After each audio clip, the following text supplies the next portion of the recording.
Hey guys, how's it going? It's been a while. I'm sorry it took a while. I've been busy. But now that we talked about variables in my previous JavaScript tutorial, I'm going to go over operators. So, what operators are is like adding, subtracting, division, all that jazz. So, this might be a little bit longer because I actually want to go in depth and actually talk in more depth about how these operators interact with these variables because they have a very different way of interacting than what you would expect in mathematics. So that might change. Of course, they do follow a system of operators where obviously you're going to multiply before you do subtraction or addition. So they do follow the pandas type, or am I saying it right? But you know what I'm talking about, where you have an order of operations. Um, but I don't want to talk too much about it. I actually want to get more into the actual application side instead of the theory. So we'll go ahead and navigate over to w3schools.com. So this is a website right here. It's a very valuable resource. I'm not going to reinvent the wheel and start posting all this on my website just because there's a lot of available resources that are free, and you guys should take advantage of this. So let's start with the operators, right? So let me go ahead and talk about these JavaScript operators. So the cool thing about the JavaScript operators is that once you assign the value, you can start adding. So if you have x and y, you can do z equals x plus y, and then of course the variable z will be the product of x plus y, and you can multiply. So the real cool thing about these operators is that you do have the plus, the addition operator, the subtraction operator, and the multiplication operator. So every time there's always a new iteration of JavaScript. So we have ES 2016 introduced, which is EMAScript. 2016 introduced explanation, which prior to ES 2016, the only way that you can do exponentials is you would have to do a function that would do the exponential operator. So now you don't have to do that anymore. It's just actually something I just learned right now. So that's actually pretty cool. You have your division, so you can divide. It won't give you the remainder, so it'll give you the exact number of times you can divide a number by the set number. If you want to get the remainder, the modulus will do the remainder for you. So it'll actually give you the remaining number. It won't give you the actual division, how many times you can divide x into whatever. And then plus plus is increment, and minus minus is decrement. So the way that works is that if, for example, you're going to write a function that every time somebody opens the door, you count how many times the door has been opened. So why am I talking about this? Let's just get to the point where we are actually playing with it.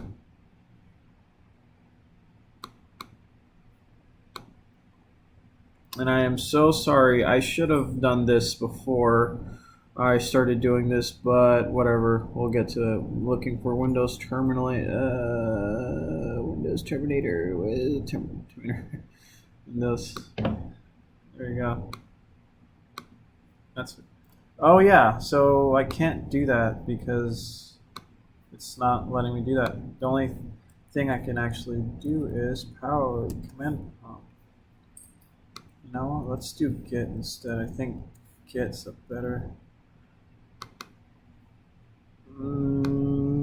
So there's got to be a git bash here somewhere. There we go.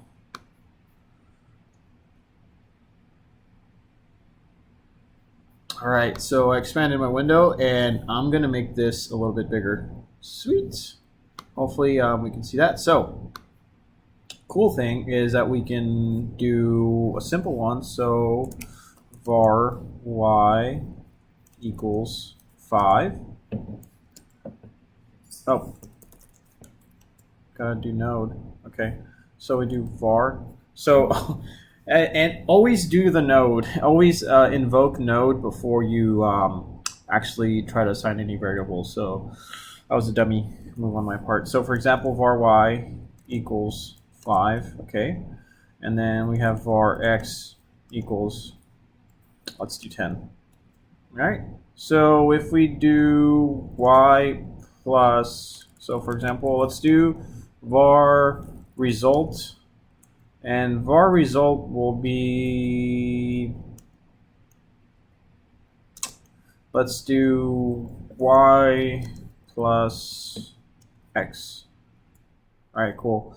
And then if we do a console.log, and then we want to return the value of result, right?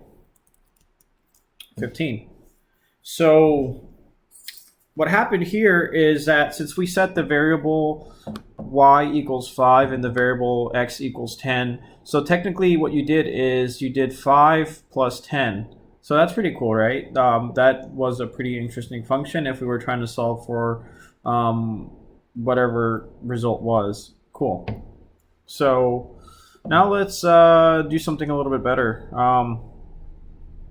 Let's subtract. So, and the cool thing about it is that if I press up and down, I'll get my, so this time we want result to be the product of y minus x. What do you think that would be? So before I say show you what it's going to be, I'll let you think about what that's going to be.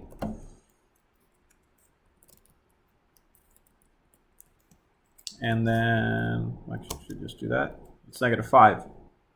So the cool thing is that since the variables, what I said previous notes, well, previous class that I had about JavaScript, what I said was that the variables are dynamic. So whenever I do another x or y minus, or whenever I always set result to something, it's always going to take that variable. So that's never, the result's never going to stay the same unless I keep it that way. So that's the cool thing about this. It's always dynamic. Of course, if we multiply, that would be what? 50. So, and right, there we go. So a lot of cool stuff. Now this is where we're going to go into the more interesting things, which is, I think, is the modulus. So for example, let's do modulus. Oops, that's not modulus. So y is 10 divided by 5. And what do you think we're going to get from the modulus? So what modulus does is gives us the division remainder, right? So if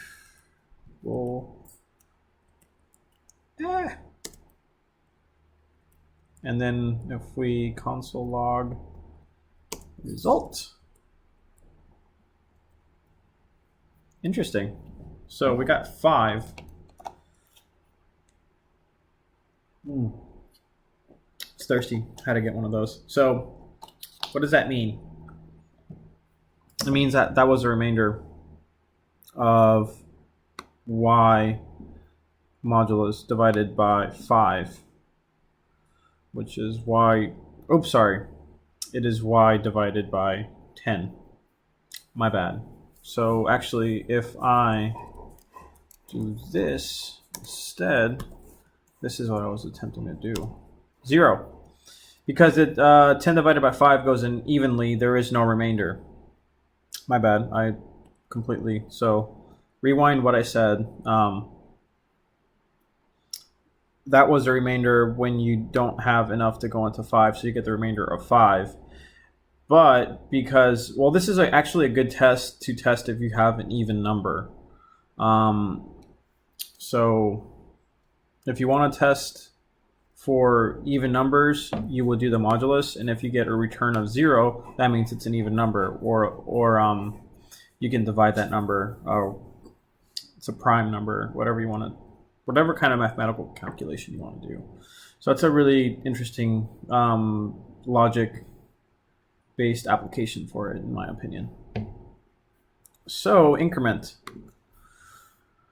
Let me think about how I'm going to do increment, because I don't want to get into functions yet, but I think that's the best way to actually use increment. But for example, every time Sasha sits down, so let's do a variable. So let's Control L, let's do var Sasha sat, and that is 0, right? And then I do a console.log, and then I'll do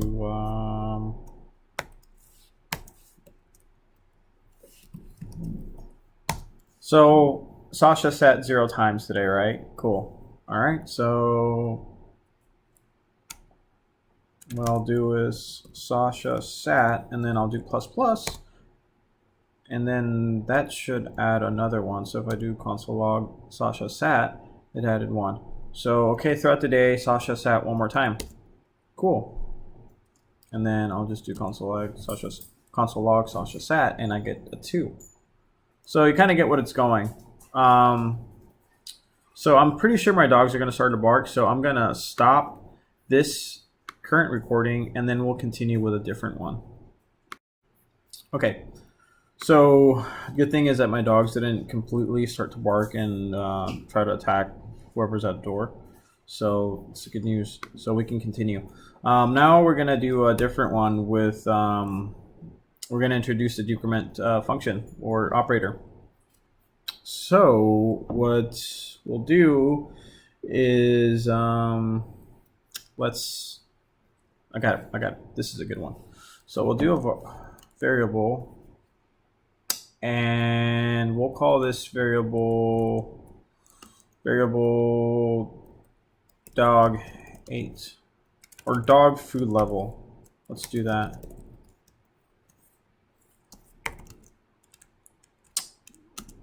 Dog food, let's say they have like 10 pounds of food, right?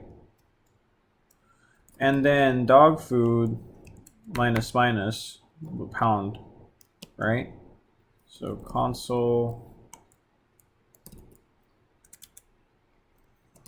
can't type today. Console log dog food. So I only have 9 pounds of dog food. That sucks. So let's say we have a big dog party and everybody comes to our place with dogs, and they happen to consume 5 pounds of dog food when we had the dog party. Oh man. So now we have the remainder of 4. And if you want to make sure, you want to check on your variable, let's do dog food. And oh yeah. So another thing with the reason why so what I did is the operator is not saving to anything. So dog food is still 10 pounds because I didn't save my variable. So what I would do is var dog food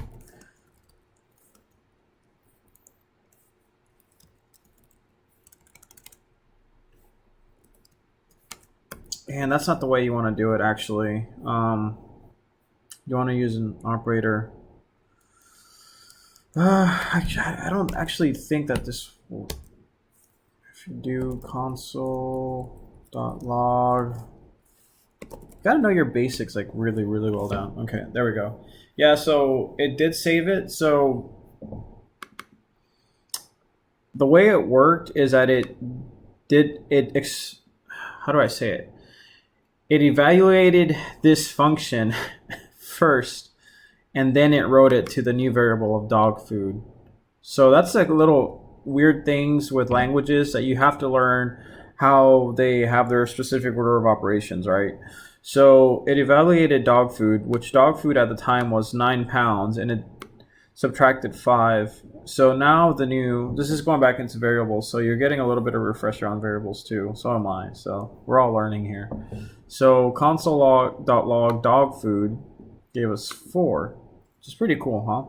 So now we have 4 pounds of dog food, and then we need to borrow a pound of dog food for the neighbor from the neighbors, right? So go back to dog food, and then we'll increment it. And if we do console.log, we'll see. And if we could probably just, we're back at 5 pounds of dog food. Awesome. But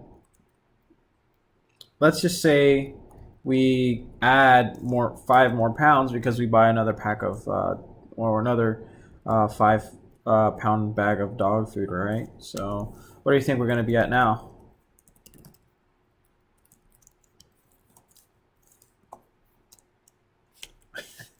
And I don't know what it is with today, but I just can't focus with this. Okay, so we have 10 pounds of dog food now. Pretty cool, right? Yeah, that's awesome. But now we had some doggy friends over, and we decided it's a coronavirus. Dog parents don't have enough money to buy their dogs food this week, so we decided to do a little communist thing, and no political ideologies here. We're just kidding here. But we decided that we're just gonna share. So we're gonna split it evenly, right, into 3. So what we're gonna do is, how are we gonna record our current value? We're gonna do var dog food, right? And let's do var and Control E equals dog food divided, and there's 3 of us, so we're gonna split it by 3, right? So what is gonna be the value that we get back whenever we do a console log for the dog food? 3.33. And actually, some languages, they don't give you back this this number. So I didn't know JavaScript was one of them. I think Python won't evaluate that, but we're gonna have to test it on a Python series, not this one. So yeah, so we'll have 3.33333, and I guess I don't remember my math exactly, but I think this is a rounded number. So that's what we're gonna get as a remainder, or as a result of evaluating the expression 7 divided by 3, which is pretty interesting. And what else? And then somewhere along the line,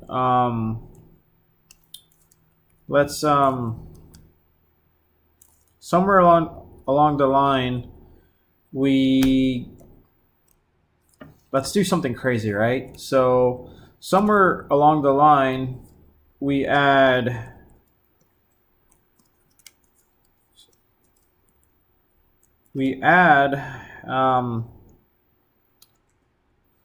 7.7 pounds of dog food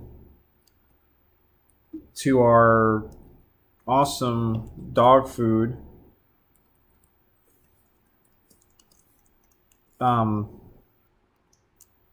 bucket or silo, it seems, that we're gonna have.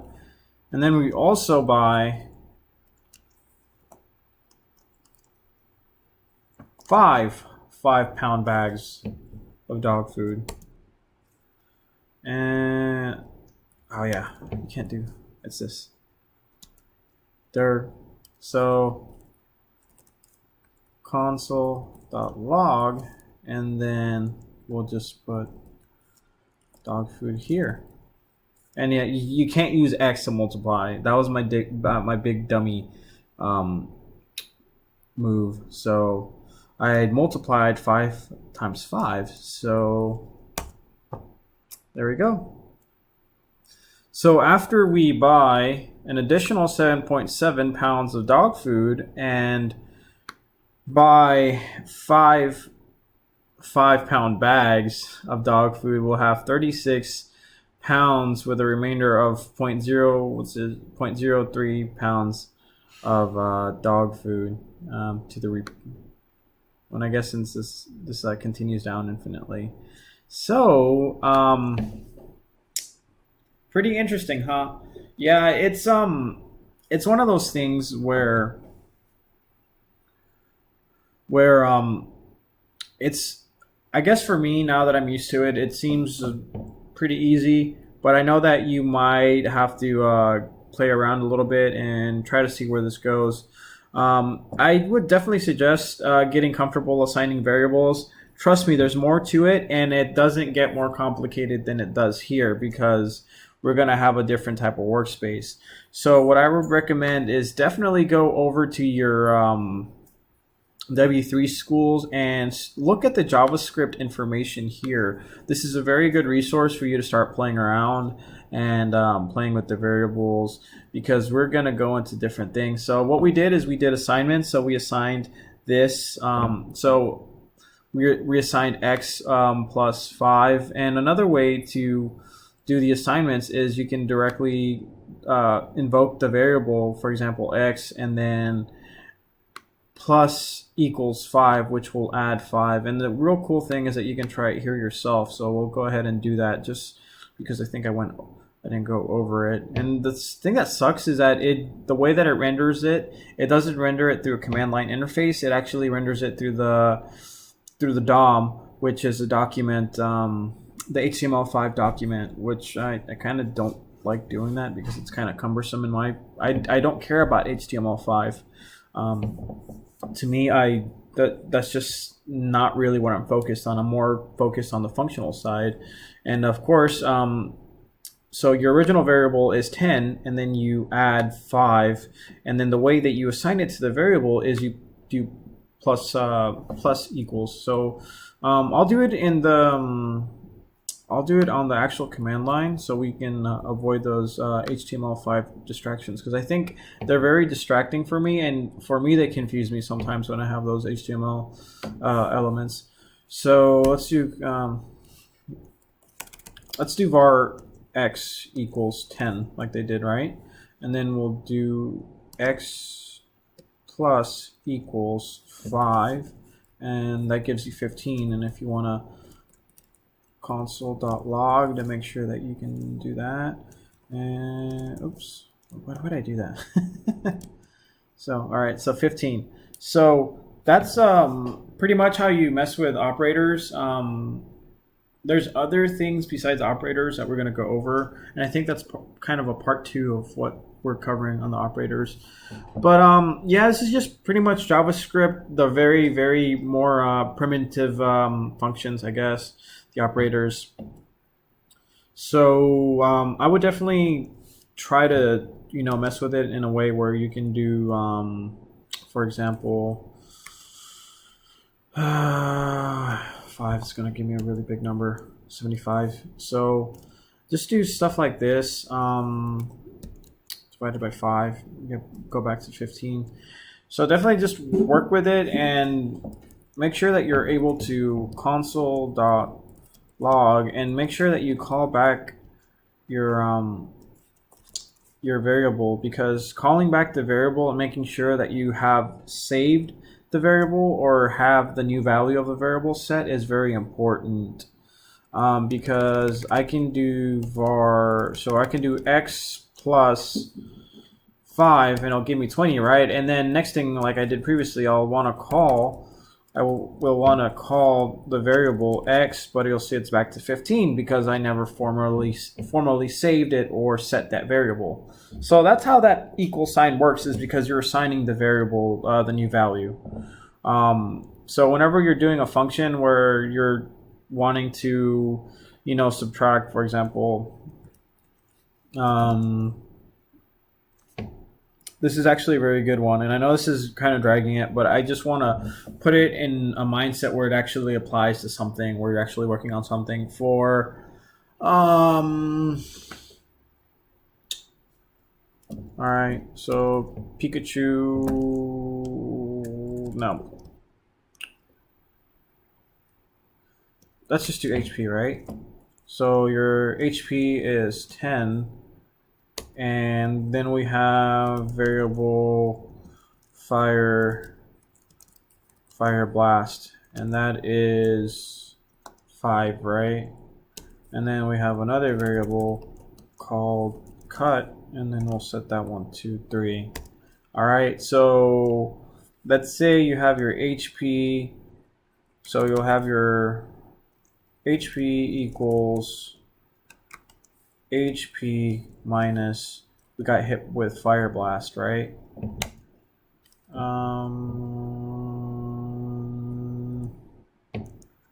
is not defined.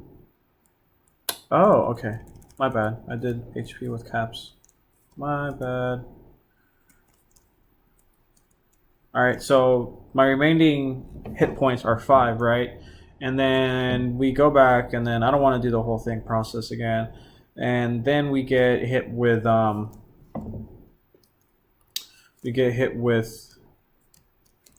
cut.